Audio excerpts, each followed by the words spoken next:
Will Rishi Sunak unwillingly push crypto adoption in the UK with his sanction threats? In this video, we're about to find out. Today's episode is sponsored by Cake Wallet, where you can send, receive, and even exchange your crypto right from within the wallet. Cake Wallet is open source and non-custodial, so you control your own private keys.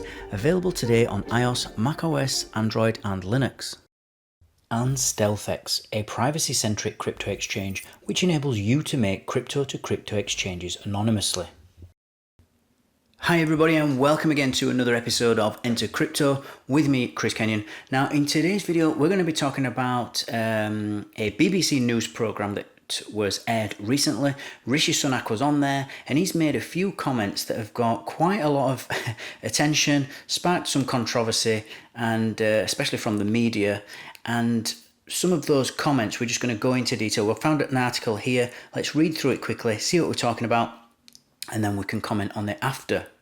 So the UK's Prime Minister Rishi Sunak has raised controversy with a recent appearance on BBC News regarding the 2024 elections. Sunak could unwillingly push crypto adoption among young British amid finance sanctions, threats to 18-year-olds avoiding joining the national service. In a recent video shared in the Guardian report, Rishi Sunak suggests his next term could impose finance, identification and other sanctions on young British people who refuse to do national service. If implemented, this measure could push crypto adoption among sanctioned people looking for financial protection. Cryptocurrencies are often associated with investment, but a notable use case is self-sovereignty for personal finance and censorship resistance. Notably, the Prime Minister described the implementation of compulsory national service for 18-year-olds when asked how to enforce it. Well, you have a set of sanctions and incentives, and we're looking to models that exist around Europe to get the appropriate mixture of both. There is a range of different options that exist, whether that's looking at driving licenses, all the access to finance, all sorts of other things. In this context, the show's host, Laura Quensberg, questioned Sunak on the finance sanction threats. Access to finance. So on people that won't want to do national services, what? Are you going to take their bank credit cards away? Rishi Sunak, however, did not directly answer the question and concluded by saying his administration will look for different solutions. So this is actually probably, in my opinion, one of the most important videos, or certainly one of the most important topics that we've covered, where we've actually got, a head of state here telling us, what he's going to be doing if we don't do as we're told. So he's saying that the type of sanctions he's going to put on individuals is, will affect their finances, and also you may not get a driving license, and there's other things that he's looking at doing to people that don't want to join the military. Now, he's already said that he's not going to put people in prison if they don't want to do so, but things can change, anything can happen with governments. But I do think that if he keeps going in this way, and pushing 18-year-olds to join national, forcibly so, or make it so unattractive that you have to do it. If you can't drive and you can't access your finances, you can't get a bank account, you can't, you're going to have to just join up, aren't you? You might as well be in prison. By the end of it, it's going to be, you'd rather be in prison by the end of it, I would have thought. So this could, though, push crypto adoption, because it's an exit. We can, if the people are looking for this sort of financial protection and they're looking to still be able to participate in the financial world, they can do that through crypto.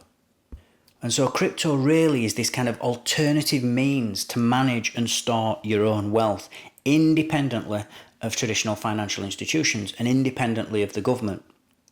So, young people facing sanctions that are going to limit their access to your conventional banking and, other financial services that might be linked to banks they might then turn to crypto to maintain control over their own finances. And one of the great things about MONERO in particular, which is the, king of privacy, shall we say, when it comes to the crypto world, is that it provides a higher degree of anonymity and privacy compared to any other cryptocurrency even, but certainly compared to traditional financial systems. So for any young people that are under, this financial sanctions, this could be a really appealing aspect because it's going to allow them to conduct transactions without being surveilled by the government. And actually, just the threat of him doing this type of thing and the government, not even if they don't go through with it, it's kind of a wake-up call for everybody to go, oh yeah, actually the government's in charge. We're not really in charge. The government can do what they want, which they can, to a certain extent, and just look at what governments have done in the past to its citizens. There's nothing special about Rishi Sunak or, even the Labour Party or anybody else like that. They're all capable of it. Governments are power-hungry organisations or institutions. So just the threat of this will actually, I think, increase awareness and education, especially for young people, because they're going to already be thinking, well, one day I might need something like Monero. I might need to buy some Bitcoin because I don't know if I'm going to get, if I don't want to join the military later, am I going to get cut off? So they might buy some in preparation for this type of thing. And so in turn, start learning about blockchain technology, learning about cryptocurrencies and digital wallets, which is going to be great for crypto and it'll be great for the individual as well. And if it does go that way, we're going to see way more people exploring DeFi, platforms for lending, borrowing, earning interest. This is going to further, obviously, enhance their own financial autonomy. So, and not only that, but we're actually, young people are the programmers and the coders and the builders. So we're going to have more people, more young lads and lasses coming into crypto, building. So not just using crypto, but actually making it better. And really, the government's response to this will be regulation. Now, how strict they're going to be with this, I don't know, but they're not going to like it. If they've created a rule where when you get to 18, you're going into military, and you're looking for ways to circumvent that, they're not going to be happy. So there's going to be punishments on top of punishments here, I would imagine. Now, they might not see crypto as a threat like that, and they might just, make quite relaxed regulation, but I can't see that myself. And so really, Rishi Sunak and the government are actually a walking advertisement for why we all need crypto.